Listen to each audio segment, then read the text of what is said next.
You move when your opportunity set changes. But we don't think of it that way. When I'm the chief economist at Lyft, I am foregoing the opportunity to be the chief economist at Walmart. So if my opportunity set gets really, really good, I should be just as likely to move as when my current lot in life gets soiled. But we don't think about what we're foregoing when we do something. I have science in the book that shows we don't quit enough. Whether it's an apartment, a job, or God forbid, a relationship, don't blame me if you and your partner don't end up working out. Liz said we should quit. I looked at my opportunity set on Tinder or whatever you guys do these days. I don't want to be the cause of that kind of stuff. But the fact is, we have these internal biases that we ignore everything that's not parochial to us. And we don't think about our opportunity sets changing. Our opportunity sets change every day. It's just, you have to figure out, do I want to keep foregoing what I'm foregoing? Okay? The last chapter in the book does talk about culture. I'm glad you brought up culture. Culture is kind of an interesting word because it's a bit like critical thinking or creativity. If you ask 30 people, what is culture, you'll get 25 different definitions. If you ask them what's creativity or critical thinking, same thing. That chapter took me back to, I've been working for 25 years on the gender pay gap. And that really asks the question, why do women get paid less than men in labor markets?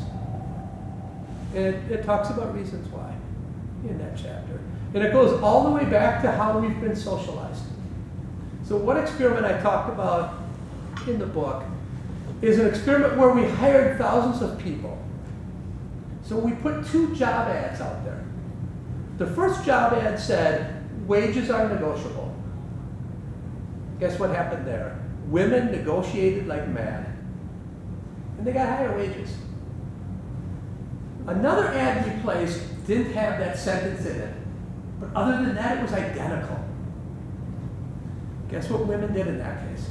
They did not negotiate. Didn't negotiate at all. They shied away from negotiating, and guess who negotiated the most?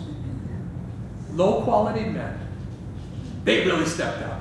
And they got paid more. They got paid more. In ambiguous situations, society has taught men and women to act in different ways. And they do, because of social norms.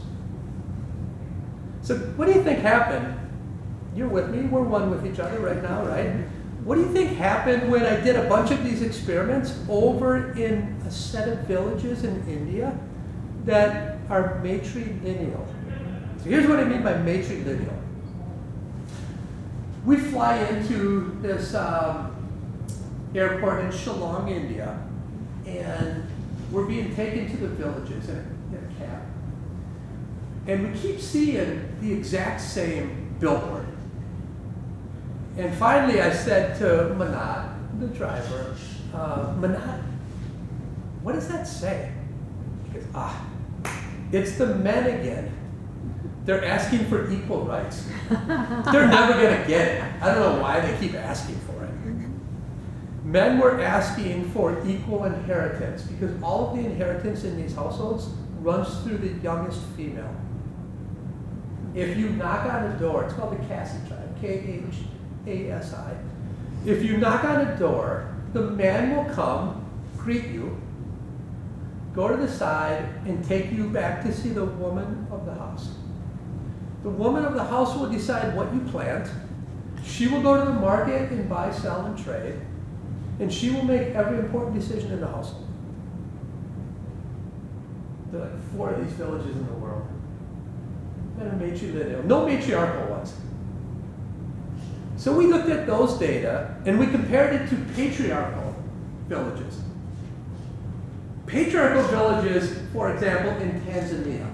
I don't know if anyone visited the Maasai tribe. I was with the Red Robe Maasai tribe. You enter that village and you ask a woman, what's up?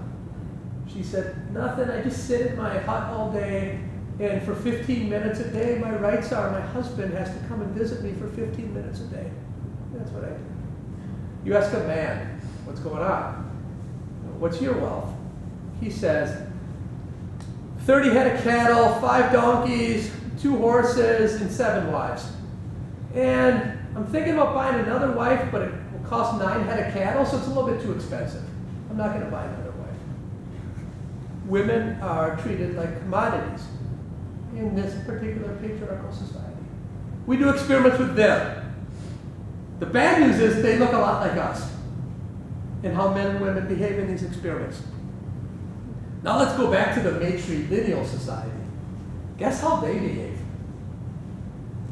Their women act like our men. Their men act like our women in our experiments. That's how important socialization is from the very beginning. It teaches us and subscribes a course of life. That's important. Culture, it's important to always understand that as we raise kids, of course. But that's the last chapter that I talk about in the book, okay? So let me stop there, and I will take any questions that you have.